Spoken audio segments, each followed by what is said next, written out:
Olá pessoal, nesse exemplo nós vamos aplicar a equação que deduzimos para o escoamento entre placas planas no vazamento em volta de um pistão.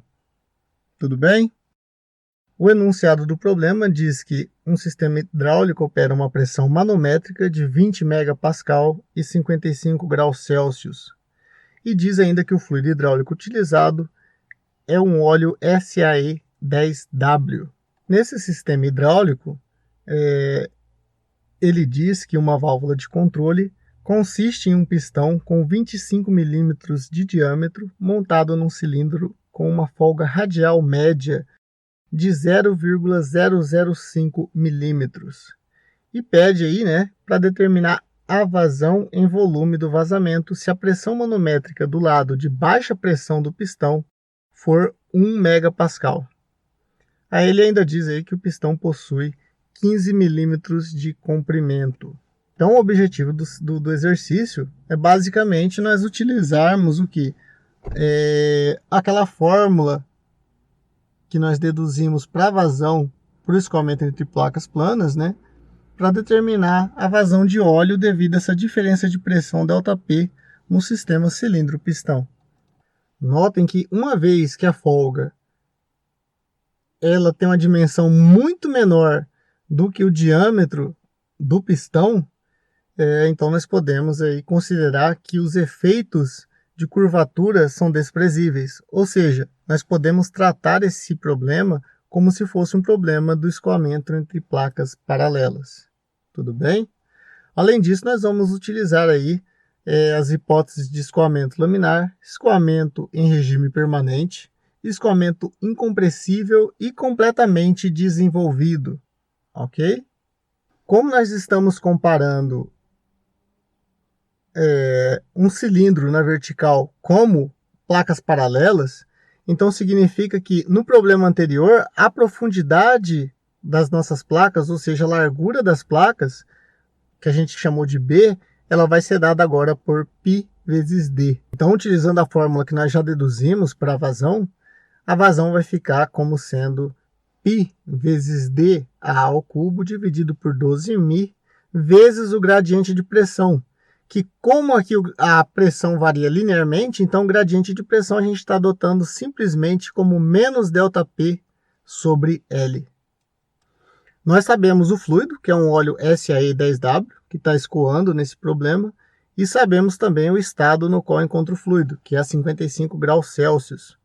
E nesse caso, nós podemos ir até a tabela do livro e nós vamos ver que a viscosidade dinâmica desse fluido ela é igual a 0,018 kg por metro por segundo. Então, logo, substituindo aí esses valores, nós vamos ter uma vazão volumétrica de 57,6 milímetros cúbicos por segundo.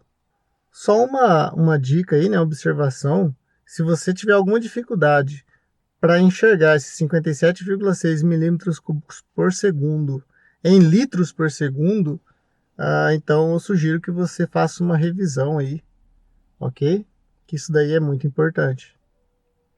Esse exemplo, ele é bem simples, Mas notem que nas hipóteses nós assumimos que o escoamento é laminar, e se nós calcularmos a velocidade média a partir da vazão, nós vamos ter uma velocidade média aí de 0,147 metros por segundo. E para nós verificarmos o valor de Reynolds, nós vamos precisar aí da massa específica do fluido, nesse mesmo estado. Então, da tabela 2, nós temos lá que a densidade relativa do óleo SAE 10W é de 0,92. Então, se a gente for calcular a massa específica dele a partir desse valor de densidade relativa, nós vamos ter aí uma densidade de 920 kg por metro cúbico. Com esse valor de massa específica, nós podemos calcular um Reynolds de 37,5 vezes 10 a menos 3. Então, note que esse Reynolds é muito menor do que o valor 1.400. Esse valor de 1.400 seria o valor necessário para o escoamento sair do regime laminar aí, para esse tipo de escoamento entre placas planas, ok? Então o escoamento é com certeza laminar. Uma outra forma de eu calcular esse Reynolds seria utilizar aquela fórmula VD sobre Ni, onde Ni é a viscosidade cinemática do fluido igual a μ sobre ρ. Eu poderia pegar o Ni da tabela do livro e utilizar nesse caso? O que vocês acham? A resposta seria a mesma, né, do que nós utilizamos aí a partir aí da massa específica igual proporcional aí à densidade relativa. Ainda uma outra observação é que nesse caso a válvula ela fica com o pistão parado, né? Então nesse caso não tem velocidade relativa entre a parede do cilindro, do pistão e do cilindro.